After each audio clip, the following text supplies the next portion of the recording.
प्रिय साथियों नमस्कार, मैं राजीव पांडे हिंदीवर में आपका एक बार फिर से स्वागत करता हूं। दोस्तों, राज्य की प्रवक्ता इंटर कॉलेज का नोटिफिकेशन आ चुका है। आप लोग फॉर्म भर रहे होंगे। यह परीक्षा कुछ बदलावों के साथ हो रही है। क्या हुआ है बदलाव, क्या होगा प्रश्नपत्रों का प्रारूप, इस पर हम लोग आज विस्तृत चर्चा करेंगे, क्योंकि यह जानना बहुत महत्वपूर्ण है कि परीक्षा का प्रारूप क्या होगा, प्रश्नपत्रों का प्रारूप क्या होगा, क्योंकि उसी के अनुसार हम लोग अपने अध्ययन की स्ट्रेटेजी तय करेंगे। अगर संक्षेप में बताऊं तो यह परीक्षा 2 चरणों में आयोजित होगी।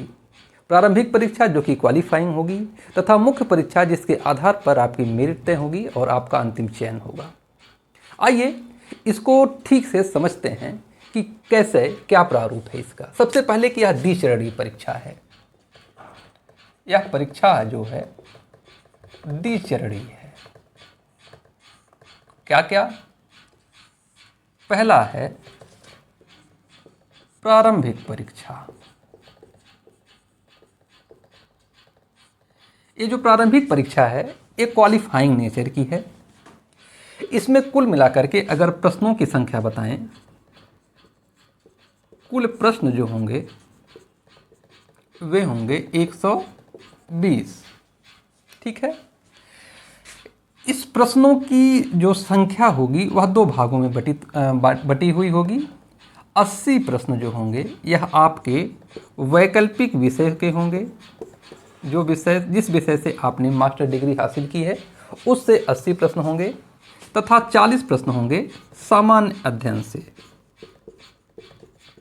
सामान्य अध्ययन से इस प्रश्न पत्र में खास तौर से इस 40 प्रश्नों के जो सामान्य अध्ययन के होंगे, मेरिट के निर्धारण में इनका बड़ा महत्वपूर्ण योगदान होने वाला है। ठीक है। प्रारंभिक परीक्षा की जो समय अवधि होगी वह होगी 2 घंटा। ठीक है। 120 प्रश्न, 2 घंटे। प्रश्नों की जो प्रकृति होगी वह ऑब्जेक्टिव टाइप की होगी। प्रश्न होंगे, उनके 4 ऑप्शन होंगे, उनमें से एक आपको सही करना होगा। यह परीक्षा क्वालिफाइंग नेचर की है। मिनिमम 40% आपको लाना होगा, उसके बाद आपकी मेरिट निर्धारित करने में आपकी गणना होगी। जब आप इसमें क्वालिफाई हो जाएंगे उसके बाद आपको देना होगा मुख्य परीक्षा। मुख्य परीक्षा जैसा इसका नाम है यही आपके सिलेक्शन का आधार बनेगा। आइए देखते हैं दूसरा चरण जो है यह है मुख्य परीक्षा का।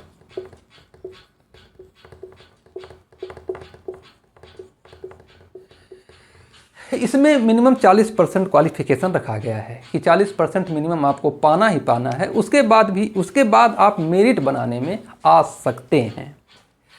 ठीक है। आप प्रारंभिक परीक्षा पास करके मुख्य परीक्षा में आ गए।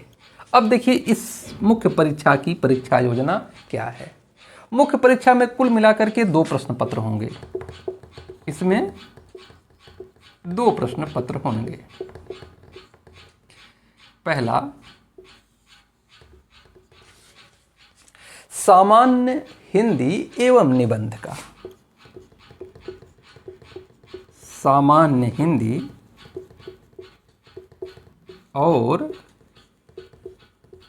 निबंध।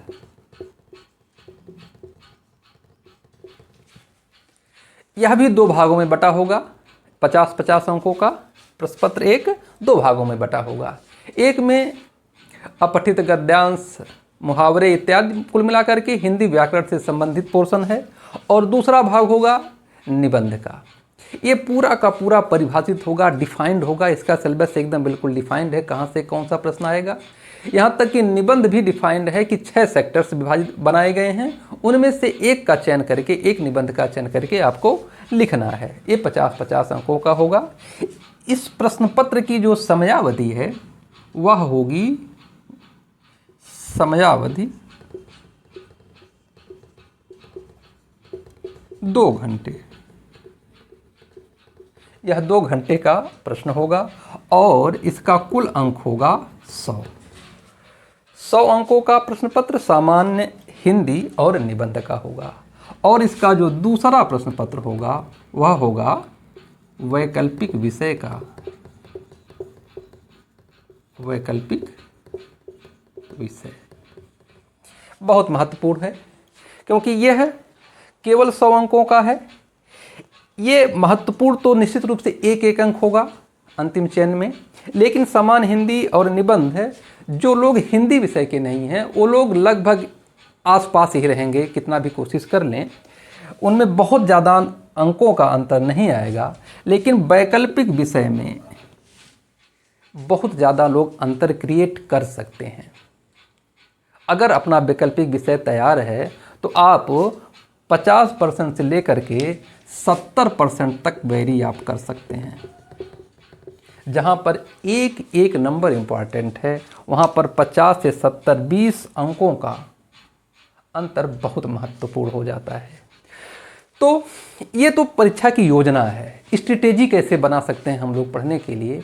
तो देखिए, अब तक क्या था, प्रश्न ऑब्जेक्टिव प्रकार का था, तो तथ्यों पर विशेष फोकस करके पढ़ना होता था और हमारा काम चल जाता था। अगर हम कोई विशेष पुस्तक का अध्ययन नहीं करते थे तब भी कुछ ऐसे पुस्तकें मार्केट में गाइड उपलब्ध है, या अनसॉल्व प्रश्नों को सॉल्व करके, सॉल्व प्रश्नों को सॉल्व करके, विगत आए हुए प्रश्नों को सॉल्व करके हमारी तैयारी पूर्ण हो जाती थी कुछ सहायक पुस्तकों की सहायता से। लेकिन अब आपको स्टैंडर्ड बुक पढ़ना होगा, आपको अपने विषय की अच्छी जानकारी रखनी होगी, और केवल जानकारी से काम नहीं चलेगा बल्कि आपको अभिव्यक्त करना है लिख करके।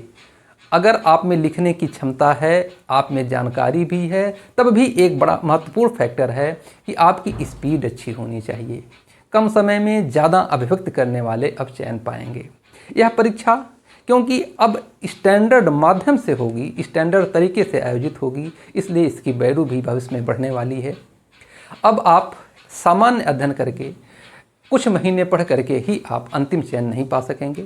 आप एक प्रॉपर स्ट्रेटेजी बनाइए, अच्छी पुस्तकों का अध्ययन अभी से शुरू करिए, मुख्य परीक्षा की तैयारी पहले करिए, और फिर जब डेट निर्धारित हो तो 2 महीना पहले प्री की तैयारी एकदम जुट के करना होगा, और फिर मेंस के लिए जो समय बचेगा अभ्यास करना होगा। कुल मिलाकर के सबसे पहले हम जानेंगे कि परीक्षा योजना क्या है, और उस परीक्षा योजना के माध्यम से हम लोग अपने अध्ययन की योजना बना सकते हैं। तो यह वीडियो बनाने का उद्देश्य ही था कि हम अपनी परीक्षा की योजना बना करके अभी से पढ़ाई शुरू कर सकें। कैसी लगी आपको जानकारी ज़रूर बताइएगा।